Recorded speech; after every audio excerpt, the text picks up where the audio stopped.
மகாநதி எபிசோட்ல என்ன ஆகுதுன்னு பாக்குறதுக்கு முன்னாடி நம்ம சேனலை புதுசா பாக்குறீங்கன்னா கண்டிப்பா சப்ஸ்கிரைப் பண்ணுங்க. விஜய் வந்துட்டு காவேரி எக்காரண கொண்டு மிஸ் பண்ணிடக்கூடாதுன்னு தாத்தா எவ்வளவோ சொல்லியும் கேட்காம காவேரி வீட்டுக்கு போய் பேசுறாங்க. விஜய் வந்துட்டு காவேரி காவேரி நீ கொஞ்சம் வெளியே இறங்கி வா, நான் உன்கிட்ட கொஞ்சம் பேசணும். உனக்கு தெரியும்ல நான் உன்னை எவ்வளவு லவ் பண்றேன்னு. நீ யார் சொல்றதும் காதுல வாங்காத, நான் அப்போ உனக்காக தான் வந்திருக்கேன் வா காவேரின்ற மாதிரி கத்துறாங்க. இதை கேட்டு குமரனும் சாரதாவும் வந்துட்டு விஜய் லெஃப்ட் ரைட் வாங்குறாங்க. குமரன் வந்து ஒரு ஸ்டெப் ஃபார்வர்ட் பண்ணி விஜய் வந்து அடிக்கிறாங்க.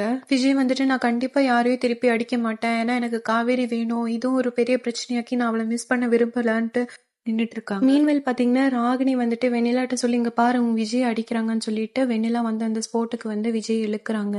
இதை பார்த்து மொத்த ஃபேமிலியும் டென்ஷனே, அதான் உனக்கு வெண்ணிலா இருக்குல்ல, அப்புறம் எதுக்கு காவேரி காவேரின்னு பின்னாடியே வந்துட்டு இருக்கேன், கிளம்பி போ விஜய், நான் உங்க வீடு வெக்கேட் பண்ணி கொடுத்துடுறோம், தேவையில்லாம சண்டை வேணாம். இது எதுவுமே கேட்காம விஜய் வேற காவேரி பாக்கணும்ன்றதுக்காக வீட்டுக்குள்ள வராங்க. குமரன் வந்துட்டு பலமா விஜய் தள்ளி விடுறாங்க.